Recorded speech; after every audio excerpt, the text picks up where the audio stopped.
বাজারে তো এখন প্রচুর পরিমাণে কাঁচা আম পাওয়া যাচ্ছে। আচারের পাশাপাশি এরকম কাঁচা আম দিয়ে অনেক সুস্বাদু জেলিও তৈরি করা যায়। আর এই জেলিটা তৈরি করতে কোনো রকমের আগার আগার পাউডার বা জেলাটিনের প্রয়োজন পড়ে না। বাসায় স্বাস্থ্যসম্মত উপায়ে এই জেলিটা তৈরি করা যায়। জেলি তৈরি করার জন্য আমি এখানে 2টা আম নিয়েছি। এই আমগুলো এভাবে সুন্দর করে ছোট ছোট সাইজ পাতলা করে কেটে নিয়েছি। দেখুন আমি এভাবে কেটে নিয়েছি। এরকম পাতলা করে আপনারা চাইলে এর থেকে ছোট বড় বা মোটা সাইজের করেও কেটে নিতে পারেন। এখানে আমি 2 কাপ পরিমাণ পানি ব্যবহার করছি। এই আমগুলো সিদ্ধ করার জন্য চুলায় দিয়ে দিলাম। আমগুলো সিদ্ধ হয়ে গেছে, এখন আমি নামিয়ে নেব। নিয়ে একটা স্ট্রেনারের সাহায্যে এই আমগুলো ছেঁকে নেব। এখন এই আমটা ছেঁকে যে পানি হয়েছে এই পানিটুকুই আমি নেব। এই আমটা ছেঁকে আমার এখানে 2 কাপ পরিমাণ পানি প্রায় হয়েছে। এখন এই পানি কড়াইয়ে ঢেলে দেব। আমি এখানে 2 কাপ পানি দিয়েছি, আর এই 2 কাপ পানির সঙ্গে আমি 2 কাপ চিনি দেব। প্রতি 1 কাপ পানির জন্য 1 কাপ চিনি পারফেক্ট।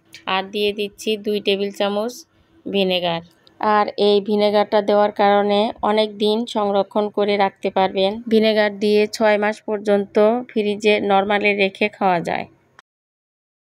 এবারে দিয়ে দিব হাফ চা চামচ পরিমাণ সবুজ ফুড কালার। এই ফুড কালারটা দেওয়ার কারণে দেখতে কিন্তু অনেক সুন্দর লাগবে। আপনারা চাইলে স্কিপও করতে পারেন। দেখুন আস্তে আস্তে কিন্তু জেলিটা ঘন হয়ে আসছে। কালারটাও আরো একটু গাঢ় হচ্ছে। একটা পিরিচে একটু নিয়ে দেখাচ্ছি যে এর ঘনত্বটা কি পরিমাণ হয়েছে।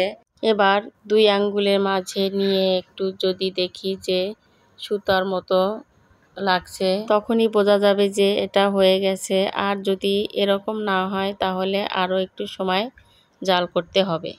এই দেখুন ঘনত্বটা কিরকম হয়েছে। আমারটা তো একদম পারফেক্ট হয়েছে। আমি এখন এটাকে নামিয়ে নেব। আমি এরকম একটা কাচের জারের ভিতরে রাখবো।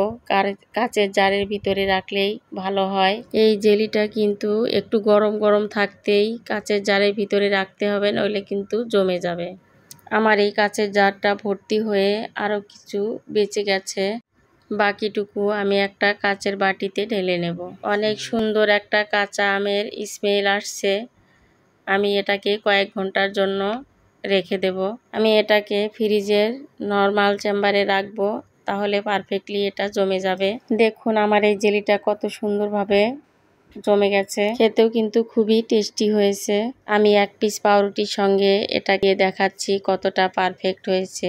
বাজারের কেনা জেলি থেকে ঘরে তৈরি করা জেলি অনেকটাই স্বাস্থ্যকর। আমার এই রেসিপিটি যদি ভালো লেগে থাকে অবশ্যই আমাদের চ্যানেলটিকে সাবস্ক্রাইব করুন, আর পাশে থাকা বেল আইকনে ক্লিক করে এগিয়ে যেতে সহযোগিতা করুন। আজকের মতো এখানেই বিদায় নিচ্ছি। আল্লাহ হাফেজ।